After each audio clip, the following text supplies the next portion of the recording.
Salut tout le monde! Bienvenue à cette... comment que je peux appeler ça? Une émission?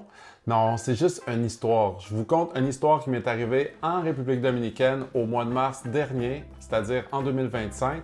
Puis, je vous jure que ça vaut vraiment la peine de ne pas faire la même erreur que j'ai faite. Donc, ma première erreur a été de ne pas remplir mon document de étiquette. Oui, ici, vous pouvez voir c'est quoi ça a l'air. Justement, aussi, un lien qui vous donne l'accès à la page directe. Dans la description du vidéo, je vais mettre le lien officiel parce que dans le fond, c'est ce qui m'est arrivé. Je vous compte ça rapidement. En fait, c'est que j'étais pas à mon affaire. C'était la première fois que je voyageais en République dominicaine, puis ils ont changé maintenant. C'est qu'avant, on pouvait remplir un papier dans l'avion ou en arrivant pour la déclaration de douane. Puis, ils ont changé ça. La même chose pour Cuba et d'autres destinations. C'est rendu des e-visa, étiquettes. Tout est fait par Internet, mais eux appellent ça le étiquette. Le étiquette, en fait, c'est juste la déclaration de douane. Donc, en gros, moi, je l'avais rempli. En fait, je ne savais pas. Donc, premièrement, quand je suis arrivé à l'aéroport, avant de prendre l'avion, on m'a dit « il faut que tu remplisses ça ». Donc, j'ai fait « OK, parfait, je vais le remplir ». J'ai rempli ça sur Internet, puis j'ai pas rentré mon retour, ce que j'aurais pu faire. J'aurais pu rentrer l'aller et le retour en même temps. Sauf que moi, je me suis dit « je vais le faire à mon retour ». Donc, ma deuxième erreur a été que je pensais que je parlais espagnol. Ah, si! Donc, le chiffre 2 et 12 se ressemblent. Donc, moi, je pense que c'est ça. J'avais peut-être aussi pris un rhum de trop. C'est-à-dire que j'ai reçu mon message texte qui me dit « à 2 heures, j'ai un avion ». Puis pour confirmer, non, c'était à midi. Puis pour confirmer, j'ai dit, je suis allé voir le gars du comptoir. J'ai dit, c'est bien à midi. Est-ce à la dos? Il m'a dit, la dos. Non, il me disait à 2 heures.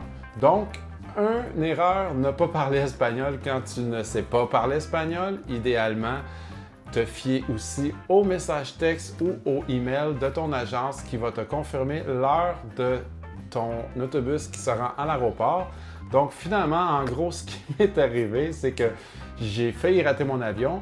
Puis, environ vers 2h15, je suis allé au lobby, puis j'ai fait l'autobus n'est pas là. Tu sais, comme il n'y a personne, c'est bizarre. Il dit non, ton autobus est parti il y a 2 heures. Fait que j'ai fait oh my god. OK, donc, j'ai pris un taxi, puis je me suis rendu à l'aéroport.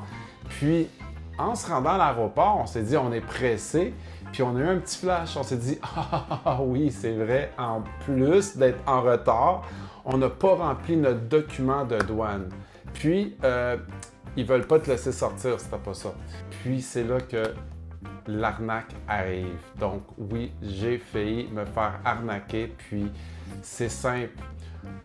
À la fin du document, parce que je suis allé sur Internet pour trouver le étiquette en sorte, vu que j'avais pas le lien, je suis tombé sur un site qui était identique au vrai. Quand je suis arrivé à la fin, on me demandait 60$ pour pouvoir confirmer, régler, avoir mon document, quoi. Puis, la raison pourquoi que j'ai su que c'était une fraude, c'est que ça se peut pas. C'est gratuit. Ce document-là, l'étiquette est complètement gratuit. Donc, si justement on te demande de l'argent, c'est pas normal, c'est un site de fraude, c'est une arnaque, mais étant donné que je savais que c'était gratuit, je me suis dit c'est une arnaque. C'est une arnaque. Puis, écoute, ça a été dur parce que là, je me suis mis tout en paniquant, là. Chercher, puis j'ai finalement réussi à tomber sur le bon site, le remplir. De dernière minute, je suis arrivé juste à temps. Puis la cerise sur le sundae, c'est que j'avais l'air tellement pressé et stressé de ne pas rater mon avion que quand j'ai traversé les douanes, ils m'ont dit « C'est que quoi? » Dans le bureau. Ils m'ont fait passer dans le bureau, vérifier mes documents, mais c'est une bonne chose. Ils s'assurent que tu ne te sauves pas du pays. Mais j'ai été chanceux parce que la vérification dans le bureau a duré environ 1 minute ou 2. Mais je ne le conseille pas à personne. Donc, comme j'ai dit dans le début du vidéo, à la fin, je vais mettre aussi un lien vers une vidéo que j'ai faite à propos du étiquette à l'aéroport de Punta Cana, le PUJ, P-U-J. Donc, je vous mets le lien du vidéo à la fin. Puis, écoutez, je vous jure, prenez le lien que votre agence de voyage vous fournit. Si jamais vous n'avez pas ce lien-là, vous n'avez pas ça, allez voir dans la description de cette vidéo. C'est le lien officiel du site web pour remplir votre étiquette. Puis dans un prochain vidéo, je vais aussi faire une vidéo pour montrer comment remplir. Mais ça reste très simple. Vous pouvez sélectionner anglais, français, espagnol dans le coin en haut à droite. Donc, bonne fin de journée et merci. Voici la petite vidéo que je vous parlais. Donc, vous pouvez aller voir ça aussi. Puis, bonnes vacances si vous partez en vacances et à la prochaine. Adios!